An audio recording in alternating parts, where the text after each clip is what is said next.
Let's speak with Joseph Kotrie-Monson. Joseph Kotrie-Monson, who's director of Mary Monson Solicitors. They're in London. They join me now. Your reaction to this, lack of sentence, this verdict. Good morning. Well, good morning, Nick. Let's put some of this in context. It is, of course, possible to steal something that somebody doesn't want. Recorded case law, I think, goes back as far as 1877, and a story about a pig's rotting carcass buried in the ground. It's also, of course, possible to steal something of no inherent value. But, Nick, it's important to remember here that, in fact, these people were not cleared, they were criminalised. Just because they got no financial penalty does not mean there was no conviction, does not mean that this wasn't an offence. This was a case that the judge had no jurisdiction to say it wasn't an offence, no jurisdiction to clear them. The prosecution brought the case against them with the assistance, of course, of Tesco, who were the complainants in this case. Mm-hmm. But a decision was made by the prosecution that it was in the public interest to proceed.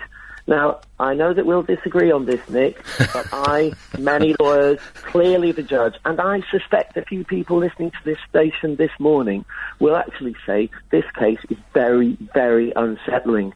Of course, Mr. Barker says he broke his back while working, and I'm not going to go behind the benefits decision that says he's fit to work, but it sounds like a very bad injury.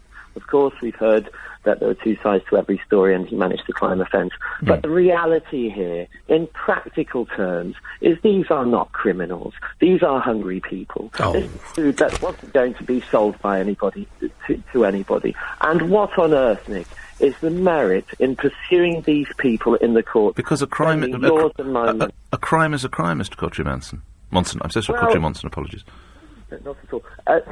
A crime is a crime. Yes, it is. A theft is theft. Tesco don't want people climbing in their I put it to you, Mr. Kotrie-Monson, that had that plank snapped or something, and Mr. Barker had plunged 10 foot and landed on his back and made his injuries worse or whatever it might have been, he'd have been suing Tesco for the fact that he climbed in. Well, you're more the lawyer than I am, Nick, today, but as far as this is concerned, the reality is this went to court. The judge gave an absolute discharge. Tesco's PR department, interestingly, are now distancing themselves from this. They're saying, well, we didn't press charges. Yes, they did. They gave a prosecution statement, and in fact they were able to. They're just a bit upset about the hotness it's caused. Let me tell you this. They got formed for this. In 2011, an Essex woman handling stolen goods, having out-of-date food from bins at a Tesco Express. The reality is that they feel this interferes with their market. But in practical terms, do we want our country to be one in which the destitute and the sick are criminalised? Mr. Kotrie-Monson, we want our country to be one that is ruled by law, and theft is theft, and if you climb over into a compound using a 10-foot scaffolding plank, you're going to get nicked. You are. But the reality is a decision then has to be made about whether it's really in the public interest to bring these people to court. Great speaking with you. We shall speak again. Thank you very much for your input. Joseph Kotrie-Monson is director of Mary Monson Solicitors. You'll find them on Fleet Street in London.